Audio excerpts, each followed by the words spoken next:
They're also responsible for Super Eurobeat, but that's a story for another video. Super Eurobeat is, without a doubt, a loving testament of keeping something alive. The series has run for over 35 years as of writing, with many of the original producers and vocalists from the early years still producing new tracks in this genre to this very day, well into their senior years, might I add. Did you know Ken Laszlo is 70? And he's still doing this? It's amazing to see, especially considering, to me at least, Eurobeat has always been in its own bubble, detached from the rest of EDM, with only a handful of labels actually making and releasing tracks in the genre. But those labels have given us some of the most memorable tracks of all time. So what is Eurobeat? How has it not lost steam yet? And how do we type to some dude in the white shirt delivering tofu at blazing speeds in an 80s Toyota? All this and more will be answered in A Brief History of Super Eurobeat. It's currently 1990. Japan is experiencing the peak of the first para boom. I won't explain too much, but basically para is a special kind of dancing, mainly involving sidestepping and moving your arms around to a choreographed dance based on the lyrics to a song. What kind of music do you para to? Well, none other than Eurobeat, of course. Originally being used as a term to describe any imported European dance music, mainly Italo disco and high energy, the two genres had slowly fused and mutated into something upbeat, funky, and danceable. This right here is the true origins of Eurobeat. Around this time, there were various compilation series being released throughout Japan capitalizing on the boom, like Best Disco, Eurobeat Fantasy, Eurobeat Box, and most notably, That's Eurobeat. Enter Max Matsuura. 2 years ago, he had officially founded and incorporated Avex Inc. as an imported record store in an apartment complex in Mashita. Max had loved listening to Italo disco and Eurobeat during his college days and was curious about releasing his own compilations, so he looked into it.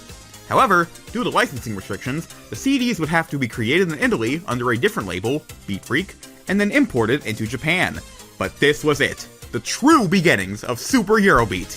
Volume 1 was composed entirely of songs from Time Records, a music label founded in 1984 run by Giacomo Malini, which is currently one of the biggest EDM labels in Italy.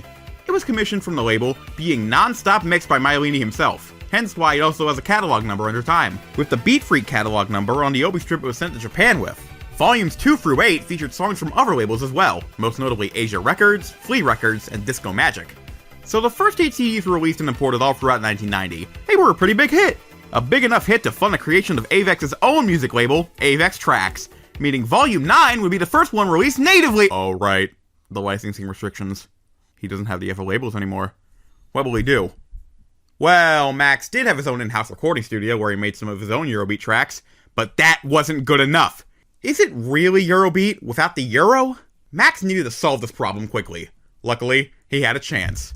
On one day in 1990, Max, as well as Tom Yoda, another Avex employee, met up with 3 people of importance: Giancarlo Pasquini, who goes under the pseudonym Dave Rogers, Alberto Cantini, and Alessandra Mercagati, whose pseudonym is Domino. Dave was the frontman of the Italo disco group Aleph, as well as a composer for Time Records. Cantini was Dave's tour manager turned friend, and Domino was Dave's wife, who had also done vocal work for many of her labels. Max had a plan, saying he wanted to start a new wave of Eurobeat, needing a strong supplier. The 5 reached an agreement, and a new label was formed, A-Beat-C. And on November 25th, 1990, Super Eurobeat Volume 9 was released, containing tracks from both Avex's in-house studios and the newly formed ABC. From here on out, the series would primarily release extended versions of each song featured, rather than non-stop mixes. However, they would still occasionally release a non-stop mix every few albums. And this was the beginning of something huge. 1991 was a bit worrying. Despite the success of the previous year, it seemed as if the para craze was waning in popularity, mainly due to the overwhelming takeover of house music in the club scene. A lot of the other Eurobeat compilations began to wind down. However, Max didn't want to entirely give up on SEB, but if things got rough, he did want to have a backup plan. Enter Super Club Groovin', which was basically just Super Eurobeat but for house, rap, and techno music. The series would have a bit of an identity crisis over its 11-year run, being renamed 3 separate times. Unfortunately, a good chunk of the tracks featured in this series aren't even available to listen to online. But puzzle, you ask? Why are we talking about the other kinds of club music? I thought this video was about Super Eurobeat! Well, if you really must know, the best tracks from both Super Eurobeat and Super Club Groovin' were both combined into another series released by Avex Trax, named Maharaja Night, named after the famous Maharaja discotheques founded in the 80s. These are pretty interesting to listen to. However, you can't really enjoy them when the DJ keeps on blasting his soundboard every 5 fucking seconds.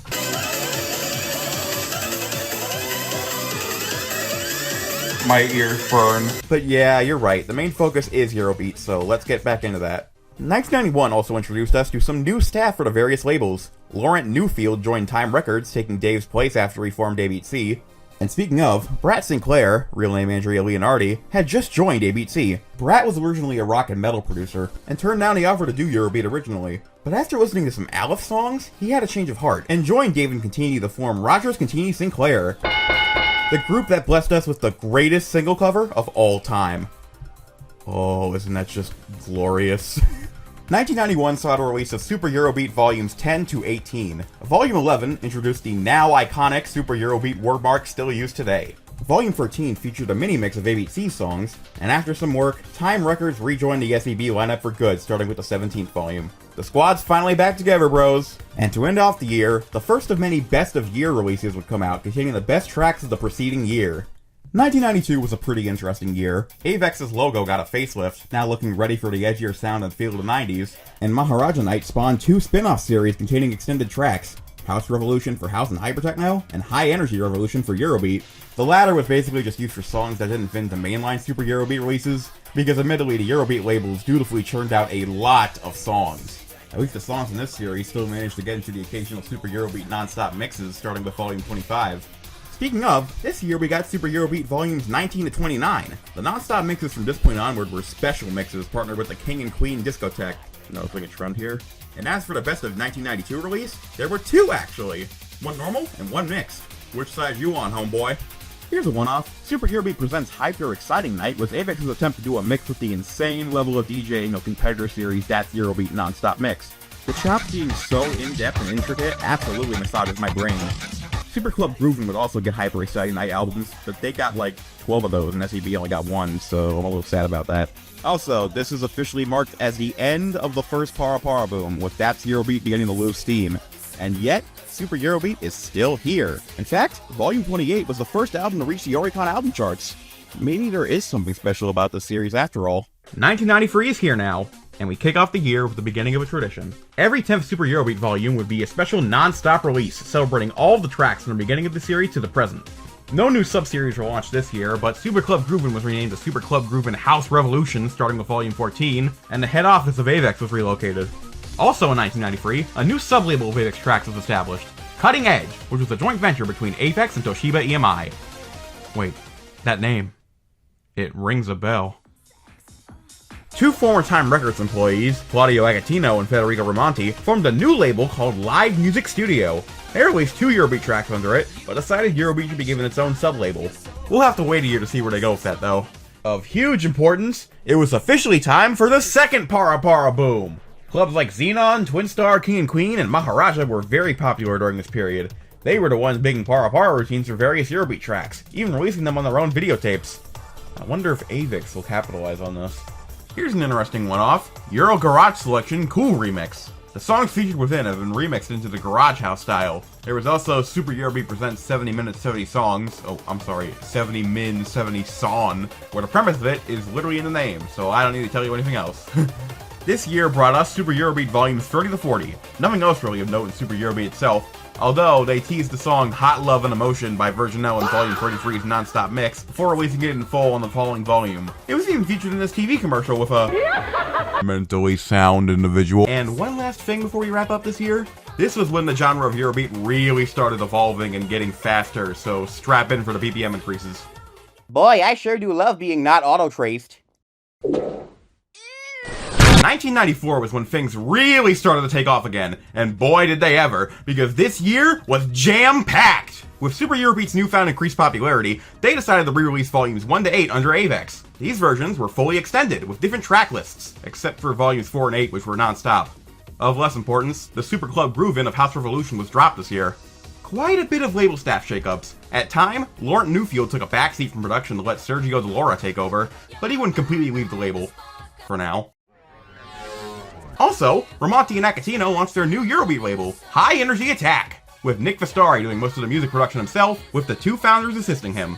At first, all their songs would only have two vocalists, Andrea Delfino doing the female aliases, and Roberto Gabrielli doing the male aliases, but that would soon change. And lastly, Brat Sinclair, after feeling stressed from working at ABC for so long, decided to do freelance production for the label remotely from his hometown in Milan, leading him to develop his own unique Eurobeat production style without Dave. In other news, some guy from the United Kingdom living and clubbing in Japan named John Robinson had just gotten out of DJing the recently closed nightclub Juliana's Tokyo, which was a club that played the best of techno from the UK. The club was extremely controversial, and the multiple times police have been called on the place is what led to its inevitable closure. Well, I think someone should call the fashion police on this guy, because look at this dude's fucking hairline! Robinson was now the DJ at this newly founded club, Velfare, home to many different kinds of EDM, including Eurobeat. Much like Juliana's, Velfare would get its own compilation releases, albeit Eurobeat would not be the primary selling point. In fact, for a lot of the albums, Eurobeat isn't even on them. But hey, it's a celebration of all dance music, you gotta give them credit for that. Avex also dropped officially licensed Para Para videos this year, the first being called Para Para Kyoten 0. Kyoten means canon, which makes sense because these are indeed the official Avex sanctioned routines. Para Para Kyoten 1 would follow 5 months later. There were also some more one-off releases. I Shoe Euro in the House does something similar to Euro Garage Selection, but with more melancholic Eurobeat tracks being turned into more typical house tracks for the time period. Maharaja Night presents I Shoe Euro Special with a non-stop mix focused on melancholic Eurobeat, and it's probably one of my favorite early Eurobeat mixes ever. It's really well done, I like the drums, it's nice, soothing, even. 70s Dance Meets 90s Beat is a cover album, where ABC partners with Euro Team to cover popular disco songs from the 70s. And Call Me by Blondie is here for some reason. Whatever. You get to hear what 3/4 time signature Eurobeat sounds like, and it's fucking awesome! And Mega Energy Man, a Spanish guy, sings Genghis Khan in German on an Italian-produced instrumental released for the Japanese market. Talk about an international mindfuck! We got Super Eurobeat volumes 41 to 51 this year, and the non-stop mixes were no longer tied in with anything from here on out. Volume 46 was extremely special, being the first non-stop request countdown! Listeners of the series were asked to vote on songs, and the album's track list was a countdown of the 40th place to first place songs. This would soon become the format for the Ending is Zero albums to typically use. This was also the final year the Best of Year album came in both normal and non-stop flavors, as they would switch over to only releasing the non-stop versions from that point onwards. Things are looking good. I sure hope there isn't a fallout of both ABC and Time. It's 1995! Oh dear. Well, back in Milan, Brat had run in the new field as well as Clara Moroni, a vocalist at Time Records. She's basically the voice of early Eurobeat, by the way. You look around the songs from that era and she's everywhere. But anyways, they had expressed to Brat their intentions to quit Time due to the low pay, and after finding that out, everything clicked in Brat's head. So he quit ABC, and joined the two to form a brand new Eurobeat label, only made of pure talent power and healthy ambitions. And this label was named Delta Music Industry. Delta's style was a good 1 to 2 years ahead of everyone else when they first launched. Faster, streamlined, and modernized for the new era. And a good majority of hit tracks from the second half of the decade were from Delta. Time and ABC had some competition. Could they catch up? Meanwhile, Cutting Edge finally entered the Eurobeat scene with its own compilation series named Eurobeat Flash, which featured more irregular tracks from Time Records as well as the stuff from High Energy Attack and another label called Beaver Music. This was Mauro Farina's outlet to produce more modern Eurobeat after he temporarily closed Asia Records the previous year, which was still making tracks that sounded like they were produced pre-Super Eurobeat when it did. Stuff from Beaver was typically released under Boom Boom Beat, Farina's label for quote-unquote modern Eurobeat, as well as Happy Hardcore, which was featured in Dance Mania Speed. Avex probably didn't see these labels as being worthy of joining mainline Super Eurobeat yet. They also released The Alfie Meets Dance, where ABC covers songs from Japanese rock band The Alfie, with the lyrics translated into English. Super Eurobeat released volumes 52 to 62, with volume 60 selling almost 200,000 copies, becoming a certified gold album by RAHA. But now there's a big elephant in the room. How are they gonna handle the fallout with the labels? Will Delta's tracks be added to the mainline series? Yeah. Damn, I messed up. We gotta go ball, son. 50 days after its founding, Delta signed a huge deal with Avex, and starting with Super Eurobeat Volume 64, the format of the whole series would change. To accommodate Delta's tracks, instead of 13 extended songs, there would be 18 songs cut down to about 4 minutes each. Eurobeat Flash would also adopt this format to accommodate another new label, Vibration, which was formed by Luigi Stanga and Gino Correa. Hey wait, who's this Jennifer Batten? Is she important? Oh my god! This year would also mark the start of Super Eurobeat's long relationship with video games, with the song Don't Drop Me by Ann Sinclair appearing in Sega Touring Car Championship. Starting with a racing game rules because that means the seeds for Eurobeat's association with driving fast are planted early on, a full 2 years before you know what happened. Another Eurobeat label was formed when Stefano Castagna left Vibration to form his own label, Stefano Castagna Productions, also known as SCP Wait.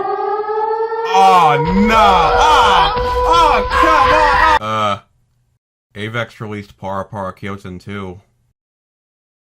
Yay. Super Eurobeat presents Aishu Euro Special was a spiritual follow-up to Maharaja Nights from 1994. This would become a mini-series, with 2 more albums released annually. We also got a special festive release in Super Euro Christmas, which would also become a recurring series. It featured original Christmas songs by each of the labels, and it covered popular Christmas songs like Jingle Bells, Last Christmas, Santa Claus is Coming to Town, and... oh no! This year, Super Eurobeat released Volume 63 to 73, with Volume 70, another request countdown, getting gold certified again. It seems we are entering a renaissance of sorts. 1997 was huge. To get this out of the way, House Revolution was renamed for the final time to Super Dance Freak, which stayed until the series ended in 2002. I bring it up because the first logo has initials that are eerily similar to the Super Eurobeat font. And that's hopefully the last time I have to mention them in this video. So, back to Eurobeat. There were no new spin-offs or staff shakeups this year, but SEB was hit with this absolute bombshell of a banger, Night of Fire by Nico. When Volume 82 came out with a song on it, it wasn't an immediate success, but after the track became a recurring gag on the Japanese TV show SMAP X SMAP, it skyrocketed in popularity, becoming one of the most recognizable Eurobeat songs of all time. Wait, what exactly happens with SMAP X SMAP? Oh, yep, okay, that's pretty normal for Japanese TV, okay. Some interesting stuff was happening on the spin-off front. Eurobeat Flash would start featuring covers of songs in Japanese by female singers this year, and High Energy Revolution would feature songs from SEB Music on volumes 24 and 25. What? Why did everything go silent? No, I'm not talking about that, no, I'm not talking about that cover, you can't make me! You can't make me! How does this even happen? Like, genuinely. There actually is a little bit of backstory behind how this became the milk cover. While on the set of the photo shoot, at the time series director Keiichiro Kunito had accidentally poured milk all over the model's face, which made her start choking. He was unsure how the design firm, Roundtable Associates, decided on the photo afterwards. Okay, I have a bigger question. Why were you carrying milk on the set of a photo shoot? Were you craving the calcium that badly, Mr. Kunito? So badly to the point of accidentally creating one of the funniest looking Super Eurobeat covers ever? And to think this isn't even the last time an incident involving spilled milk would happen in the Eurobeat lore.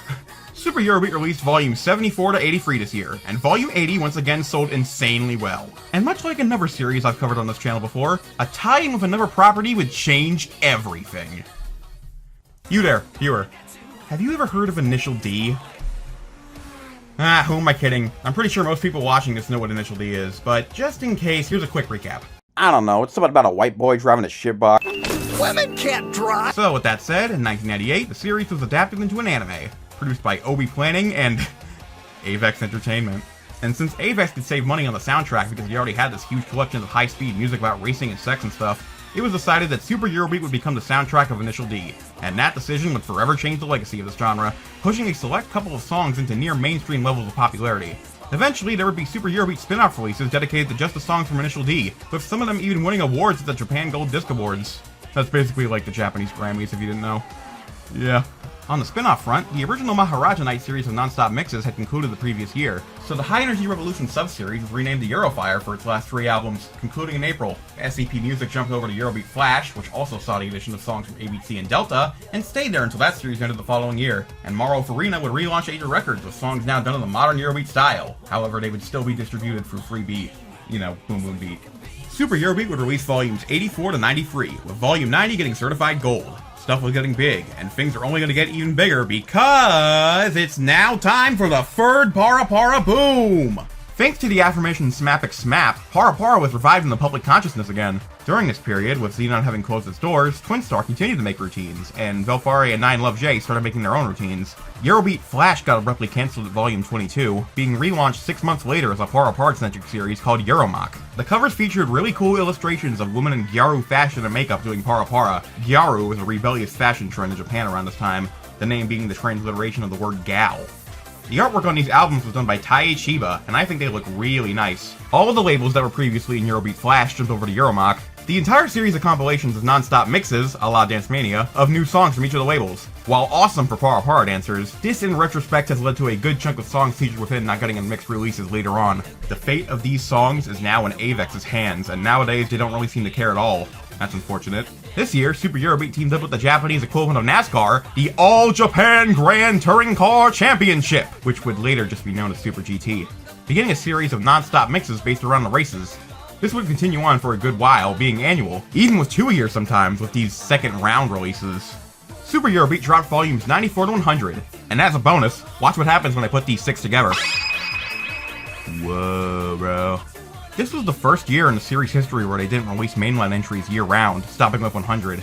And the best of year release was the best of the entire 90s, which is interesting, but that doesn't matter. Volume 100 sold over 700,000 fucking copies! This was the series' record high album, peaking at number 2 on the Oricon weekly album charts, getting certified 3 times platinum by the REAJ, and winning Special Product Album of the Year at the 2000 Japan Gold Disc Awards. Super Eurobeat was on top of the country. All the labels were rejoicing and cheering. They had truly won. And with the turn of the millennium on the horizon, this was the beginning of a revolution. We'll be right back. Okay, it's time for a break. Let's talk about the artists of Super Eurobeat. In the Dance Mania video, I name-dropped a couple of artists every now and then, but apart from a few like Captain Jack and Erotic, there weren't many mainstays. However, due to the nature of the Eurobeat genre being in this little bubble, the artists are the most important part of the series. There's only a handful of vocalists going under multiple aliases each. In fact, for an example, I wonder how many of you know that Tension from Time and Mako from Delta are the same vocalist! So here's 20 of them who are active during the years we've covered so far. So, just the 90s. And I'll also show off 5 of their most popular songs from this period. Ready? Here we go! Dave Rogers, the founder and primary producer of ABC, was also a common vocalist. While not appearing in as many songs as the rest of the artists under the label, he had a few hits under both his producer name and his aliases. Domino, as mentioned before, sang in lots of tracks. Most if not all songs were under her alias Domino. In fact, one of the recording studios Dave recorded at was literally named the Domino Studio. However, she would also team up under the project name Go-Go Girls with Annerly Gordon, a British woman who was very active in EDM and lent her voice to ABC for the first half of the decade. She temporarily left the Eurobeat scene in 1997 to focus on Eurodance. Some of you might recognize her as Ann Lee of 2Times fame, and the writer of The Rhythm of the Night by Corona. She's also theorized to be the true voice of Wigfield. Elena Gabi Frattini is probably the most popular Eurobeat vocalist of all time, being labeled the voice of Eurobeat in her bio. She took over for the Lolita alias when Annerly left, but also went under Virgin L, which I feel much more comfortable saying out loud. Her voice is striking and very recognizable. Fun fact, one of her songs was covered in Japanese and became the second opening theme of One Piece! God damn! Thomas Marin, more commonly known as Mega Energy Man, is probably the only mainline Eurobeat vocalist from Spain, which is pretty cool. He also probably has the most net songs in Initial D. What a cool guy! Gino Correa was one of the pioneers of Eurobeat, being around for the early days of Time Records and label hopping between Time and ABC to sing various popular songs. He unfortunately died in 1997 due to lung cancer, but his contributions to the genre will not be forgotten. Elena Ferretti is another label hopper, and her soothing voice is also immediately recognizable. She's relatively common in Super Eurobeat because she went around. Fernando Bonini sang at Time until he moved to Delta after it was formed. 2 of his aliases are just his real name chopped up. Mauricio De Jorio similarly sang at ABC until Delta was formed and he jumped over. His songs are some of the most recognizable Eurobeat songs of all time. Giordano Gambogi started singing in Eurobeat for Time in 1996, however most of his popular songs weren't made until the 2000s. Simone Vallejo's vocals have an energized, almost angry sound to them, which is pretty badass all things considered. He also has a good list of songs in Initial D. Claire Maroney, already talked about her enough, don't need to go any deeper. Ennio Zanini label hopped around a bit circa 1990, before returning to Eurobeat to work at SEB Music from the late 90s onwards. Although, he's more commonly seen with his partner, who gets introduced in the next year I'll talk about. Federico Ramonti is another case of the founder doing vocals for their own label. His voice is very wacky, but it complements the hyper bubblegum style that High Energy Attack is famous for. Melody Castellari is another label hopper who's not only done Eurobeat, but other genres of EDM as well. Search hard enough and you will find her in Dance Mania. Chiara De Pieri, known commonly as Norma Sheffield, is one of the most elusive figures in the Eurobeat scene, seeing as she's been here since ABC was formed, and is presumably still active, but we've never actually seen her. We don't even know what she looks like. Karen J. Wainwright is slightly less elusive, but she doesn't really have a presence outside of Eurobeat. Who is she? All we know is that she's British and she flipped off the camera once. Emanuela Gubinelli is another artist pretty well known outside of Eurobeat as Talisa, and unfortunately she tapped out before the 2000s hit. What a shame. Davide Di Marcantonio is yet another label hopper with an iconic voice that kinda sounds like Gino Correa's, but we'll get some more insight on this guy later. And last but certainly not least, Mauro Farina, the legend and pioneer of Eurobeat, and the owner of SciFam, who we unfortunately lost last October. What a shame, man. He was so dedicated to his work too. And now you know a couple of these guys. Now, back to the timeline.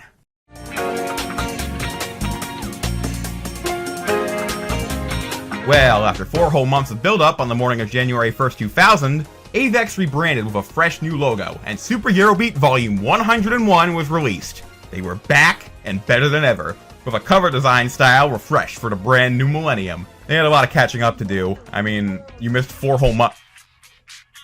Hang on, I'm getting a call. Hello? They partnered with who?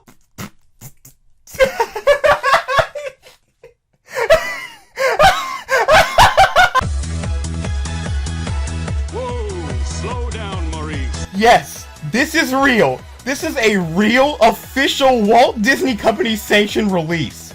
Disney Eurobeat. Okay, I'll calm down, Eurobeat Disney is actually a really great release. The covers are on point, and I think my favorite one is like the friggin' Under the Sea one. That's really good. It genuinely makes me wonder if Disney had any influence over Day's production style, seeing as sometime in 1999 there would be a shift of sorts, which I really like. Here, listen.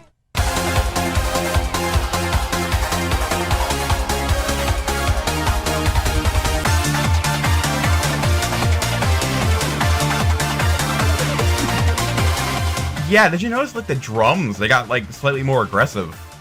I love that. Once you get to Disney, there is no denying you've truly made it. To capitalize on the influx of new Eurobeat fans, another spin-off series began this year, The Early Days of Super Eurobeat, a mixed series focusing on songs from the late 80s to mid-90s. It came in a few flavors: Euro Lovers, Euro Fantasy, and Euro Darkness. Each flavor got 3 entries, with the timeline progressing 2 to 3 years for each one, culminating with a best-of release to cap the series off in 2002. The labels of Super Eurobeat also partnered with the original artists of AVEX, creating various albums dedicated to just remixes of their songs. To name a few, there's the bands Max, TRF, Dream, Every Little Thing, Globe. AVEX really loves Globe, they got a whole label for them. And Ayumi Hamasaki. And MOVE, I forgot MOVE! Fuck! Different labels took on different songs, and it's really fun to see how each producer's style gives each song a different feel.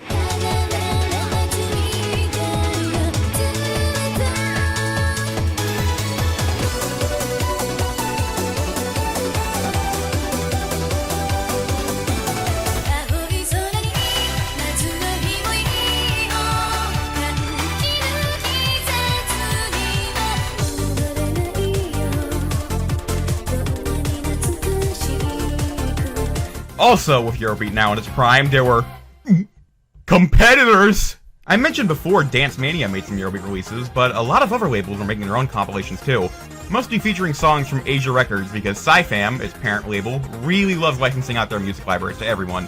Hell, you can find a lot of Sci-Fam stuff within Dance Mania. There are also some labels like Energy Revolution and Eurobeat Masters that were basically just vibration in the skies.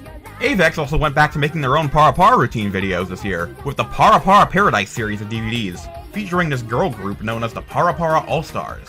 This was a decently successful venture, continuing on until 2002. There was even Para Para Rhythm Games by Bimani, with Para Para Paradise, not to be confused with the video series, featuring songs licensed out from Super Eurobeat. It's safe to say Super Eurobeat was on top of it all this year, releasing volumes 101 to 113. Volume 110, similarly last year, sold like hotcakes, topping the Oricon charts, going triple platinum again, and once again winning the Special Product Album of the Year at the Japan Gold Disc Awards. It really seemed like this era would never end. Uh-oh. 2001 was quiet. It wasn't bad like how Dance Mania's quality immediately begun its nosedive this year, but there wasn't much new content I could talk about. You can see it in the sales. The average Super Eurobeat volume sold 20,000 copies on average in 2000, but by the end of 2001, they couldn't even break 4,000. Even Volume 120 only sold about 20,000, which is less than a third of what the previous 2 anniversary albums made. What could have possibly happened to cause this decline? Well, apart from that. Yeah, unfortunately the third Para Para boom was over. I guess a fad can only carry you so far, and people didn't enjoy Para Para as much anymore. Remember the game I just talked about? Para Para Paradise? That game was in production for 6 months, and then Bimani cut it off. It's insane how fast the hype just straight up disappeared. I genuinely feel bad. Especially since 2001 is my personal favorite year of Super Eurobeat. My all-time favorite tracks are mostly ones that were either produced or released this year. And the Best Of album of this year is genuinely an all-timer for the greatest mix album of the entire series. Well, unfortunately, whatever way you look at it, the storm's coming in. Hey, wait, what are you doing here? Oh, you made an album? Can I see? Oh, what the f- Following in the footsteps of Dance Mania's Happy Paradise, they released Ultra Para Para Dance. And that cover is quite the looker.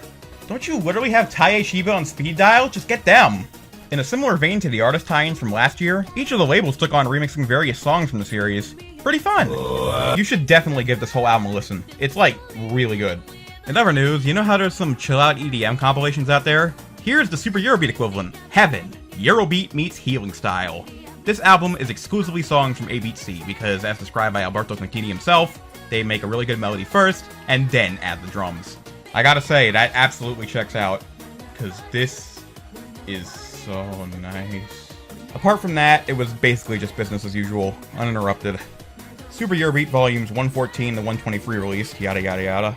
The sudden dip in popularity was like a warning of sorts. The calm before the storm. What happens now? 2002 was pretty bad. Not as detrimental to Super Eurobeat as it was to Dance Mania, but still pretty bad. With the Para Para craze faded away, a lot of stuff began to come crashing down. Euromock had ended with a bang, with Euromock Final, all the competitors had dried up, and after the release of Battle Stage, the Initial D anime was taking a mini hiatus until 2004. If I had a nickel for every time a compilation series I covered on this channel had its major tie-in franchise take a hiatus in 2002, I'd have 2 nickels. Super Eurobeat's Alexa Stand On were gone, and the sales of each TD had sunk dramatically. But unlike Dance Mania, the quality of the series didn't even dip. It was just as good as it was the previous years. It's just that interest in the series is draining. And even though things looked dire, Super Eurobeat continued on, dutifully releasing their mainline albums. Even through it all, Volume 130, our Request Countdown, still managed to go gold, the last time any album in the series would be certified by REAJ. Things look kind of rough right now, but Super Eurobeat is not going down without a fight. Welcome to 2003. The cover design had the life slowly sucked out of it, starting by removing the lens flares and then eventually just going back to a somewhat similar style to the first 90. Are there any staff shakeups I should know about? Sometime in between 2003 and 2004, Dave and Domino had a falling out, which unfortunately ended in their divorce. It's a shame, especially when you look back and see all the songs they'd written and performed together. It wasn't because she was tired of Eurobeat though, since after the breakup she once again pursued doing vocals at other labels. The songs from ABC around this time reflected what Dave must have been going through, being slower and more serious feeling than what the label was dropping 1 to 2 years ago. Even when separated, the both of them continued on in the world of Eurobeat, in diverging paths. Well, on a lighter note, after Euromock had ended, High Energy Attack, SCP, and Vibration moved in the mainline Super Eurobeat, starting with Volume 141. However, the track count didn't change to accommodate them, so now we're getting less songs from each label! Yay! Well, at least the ever currently running side series are still going. We did get a new series, kind of, Super Euro Best, which was a budget release, denoted by its claim of being the second entry of the Super Value series. I have no idea what the first is supposed to be. With the CD selling for 2,000 yen, which is like 13 bucks, yeah. A few months later, we got it to a second edition, being in the 70-minute, 70 songs format. Super Eurobeat released volumes 134 to 143, and 140 unfortunately got 0 accolades apart from selling better than the others. Oh man, dude, I'm gonna have nothing to talk about during this part of the video. It's now 2004. Super Eurobeat has reached its 150th volume. Yippee! Well, that would be happy if we weren't in a pretty detrimental state right now.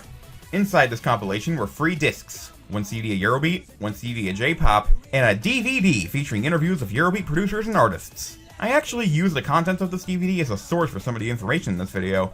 There was also Super Euro Best Volume 2, Para Para Countdown, with this pretty whack-ass cover. Look at that.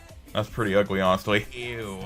There was finally a new series introduced, Speed and Power Style. Each entry came with 2 CDs for each style. Speed, focused on Eurobeat, of course, and Power, focused on other kinds of electronic music.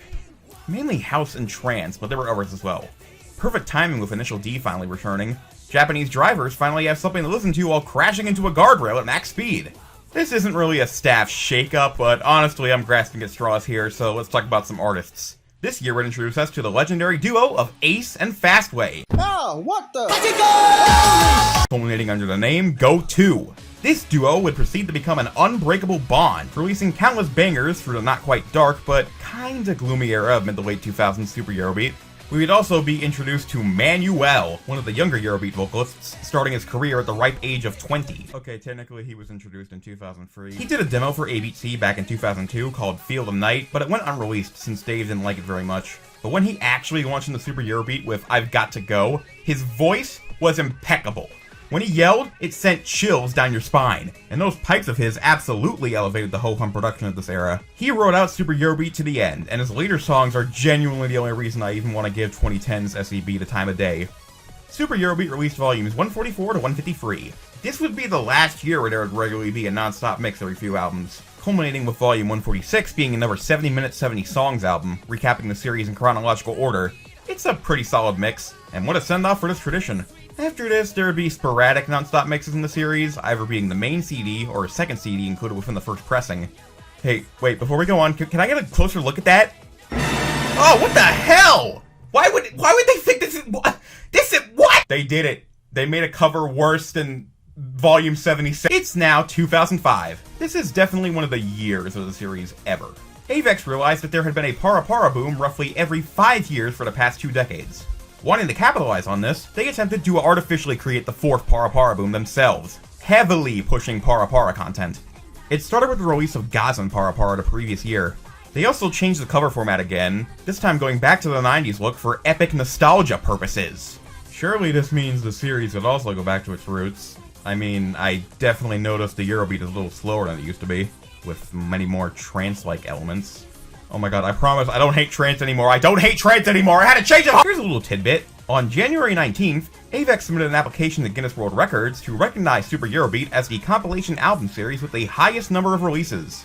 According to Japanese Wikipedia, it's unconfirmed if they actually got the award or not, but on the Guinness World Records website, they have a listing for the longest running album series, saying Now That's What I Call Music won the award in 2014. Which I guess is true, but Super Eurobeat deserves it more, come on now. Like who even listens to this garbage? At the very least, Super Eurobeat does get a small mention at the bottom of the page as one of its rivals for the record. Shameful, I tell ya. Shameful. We also got some releases on vinyl, known as Super Eurobeat Presents 12-Inch Collection. 2005 is definitely the year of the sons of the Eurobeat producers. Federico Pasquini, Dave's son, would have some of his own songs released under the alias Freddie Rogers. He was like 10 or something when these were recorded, so it's kind of funny. Yeah, sing little dude, you can do it! We also got some pretty promising sounding songs from Gino Correa's son, Giacomo Correa. I guess he's gonna carry on his dad's legacy, right?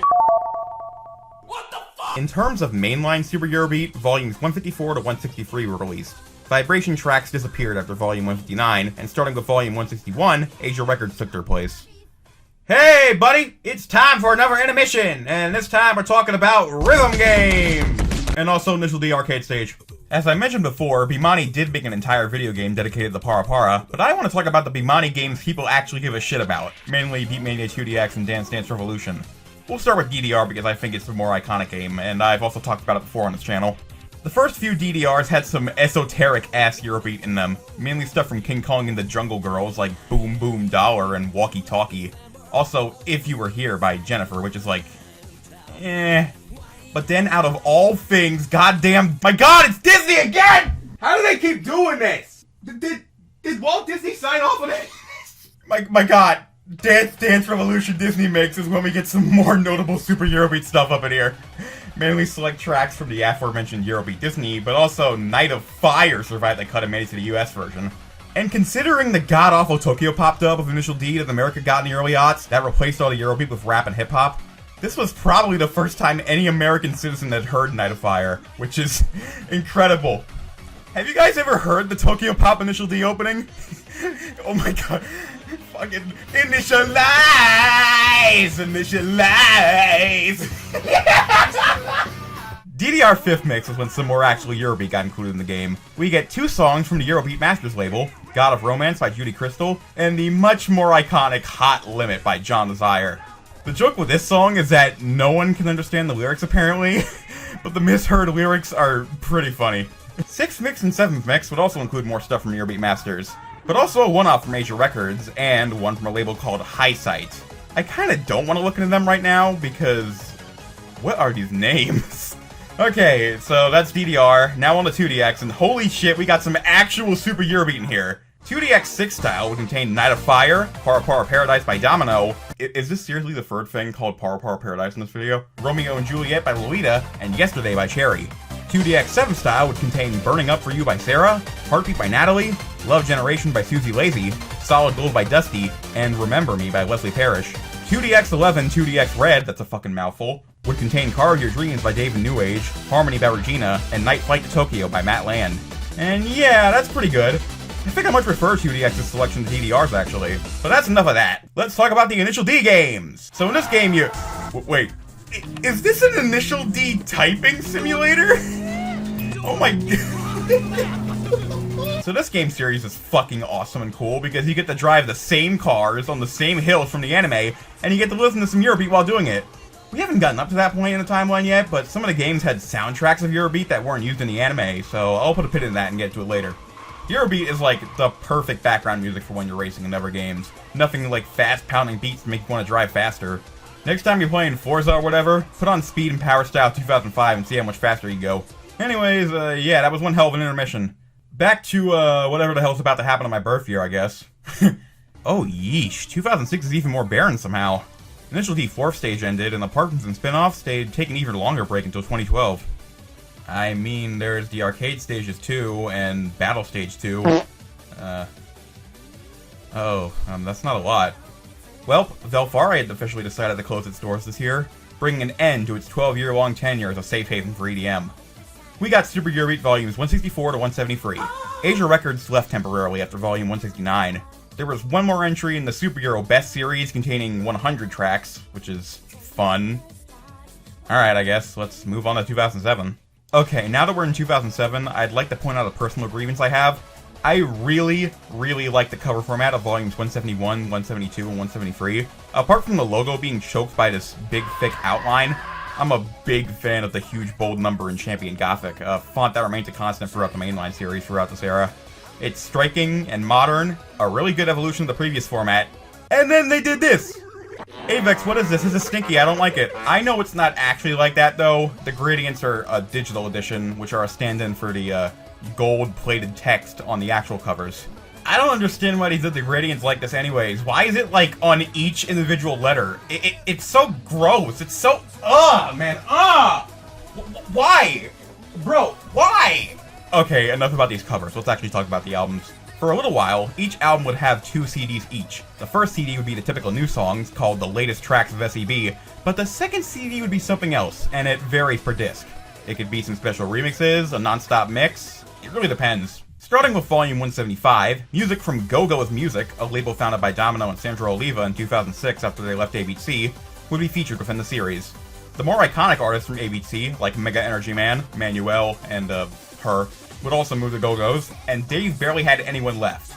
Bro, even his own son jumped over! But believe it or not, this wouldn't even be the worst thing to happen to Dave. Oh, no. Just wait a few years. Trust me, you're gonna see. In a similar situation, Brat Sinclair had left Delta the previous year, seeing as they were trying new partnerships with the Japanese dance market. He created his own label, Sinclair Style, and was able to reclaim the rights to almost every song he produced during his tenure at Delta, as well as continuing to make tracks for the new label starting in 2008. We got volumes 174 to 183 this year. Not much info on the series itself, but the label situation is getting wild. I got my popcorn out and everything, it just keeps going.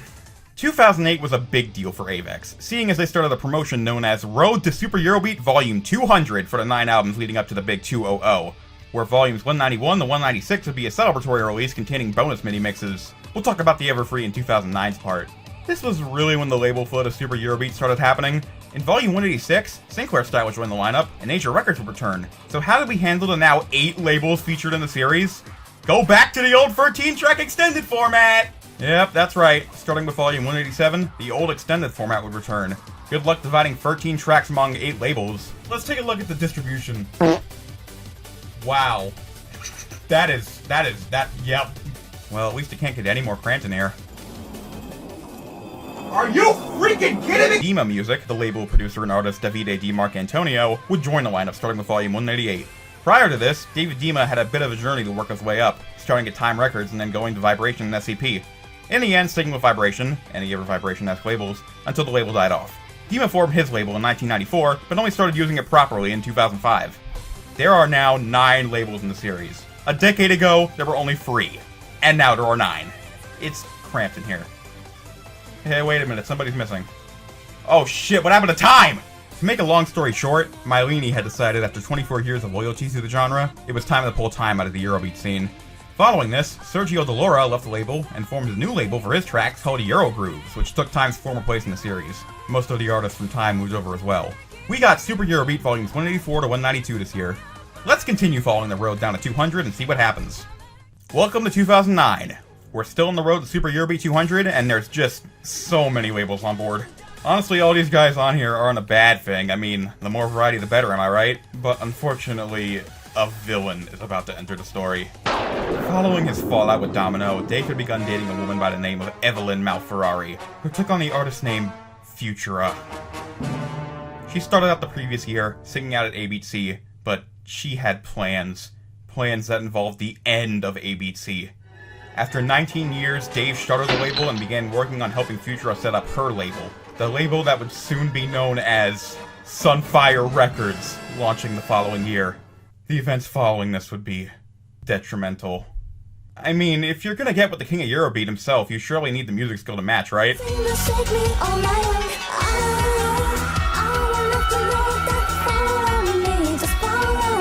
Oh hey, Euromach 100. 100 songs from Euromach in one mix.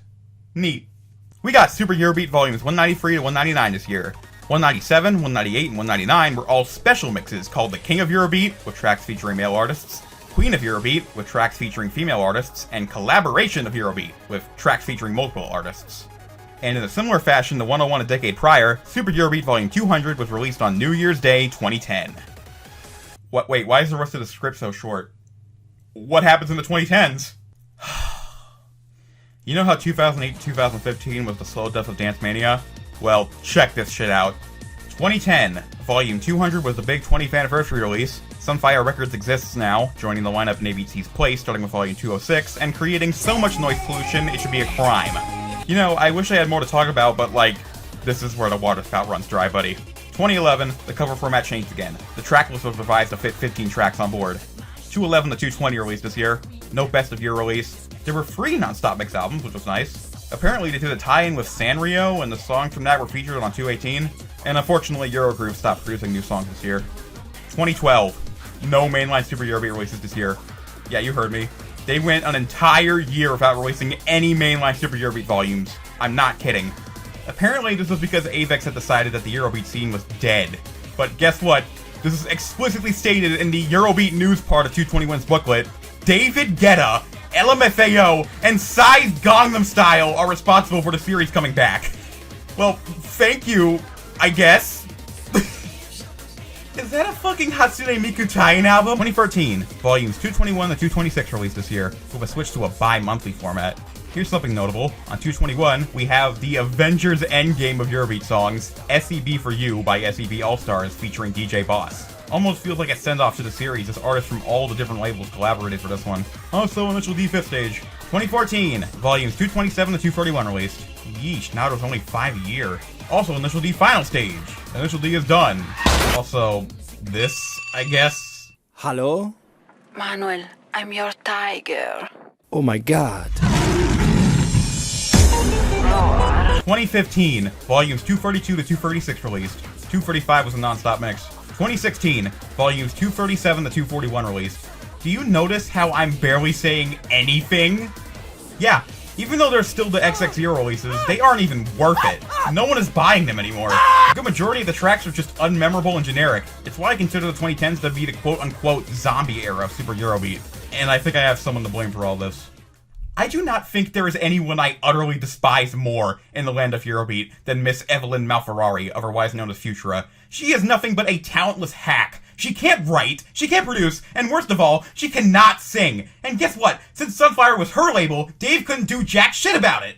Under Sunfire, he had basically zero creative control, and he was extremely unhappy, not even bothering to show up on tours anymore. After it all, it led to Dave and Futura divorcing, and the terms of said divorce were brutal. Futura got to take all the master tapes of ABC, as well as Dave's recording studio. She basically crippled him.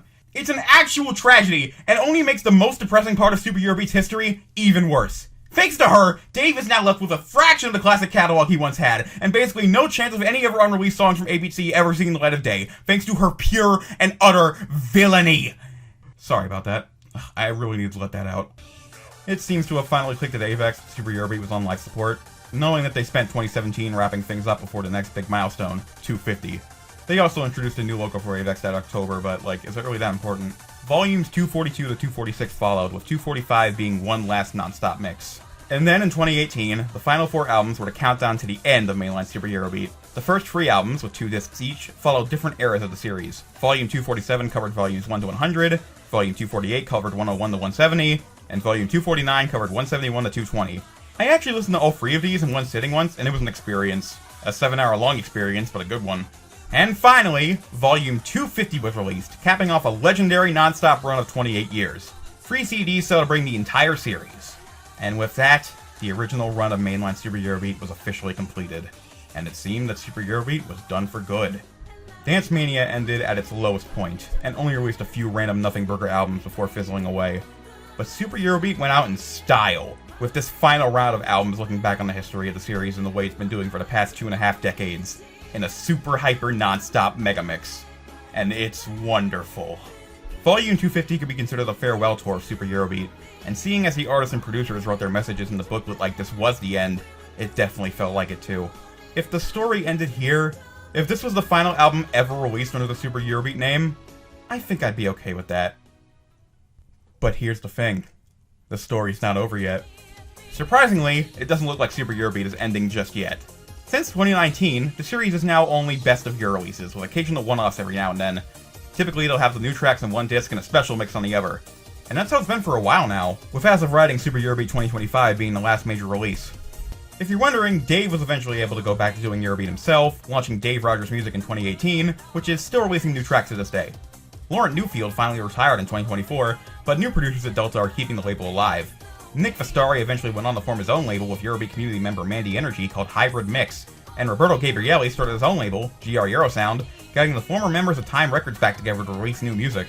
Even Mega Energy Man is doing Eurobeat by himself now with his Atlantica label. Things genuinely seem to be looking up. We may have lost some major players in the scene these past few years, but we hold them dearly in our hearts and honor their legacy. With only a couple months to go before the next major Super Eurobeat album, I wonder what the plans will be. It seemed dire at first, but Super Eurobeat is way better off than it was a decade ago.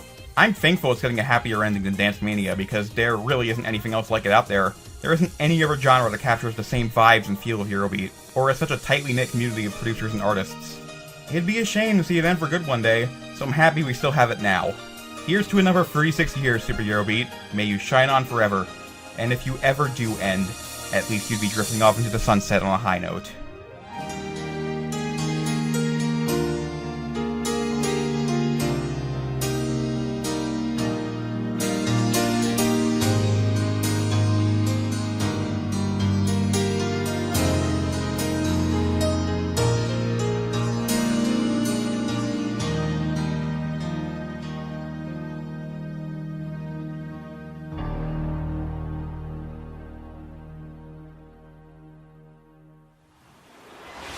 This is Dave Rogers. Hello, everybody! This is Cherry. This is Newfield. Brad Sinclair here. Hi everybody, we are Go2. Ciao to everybody! Ciao!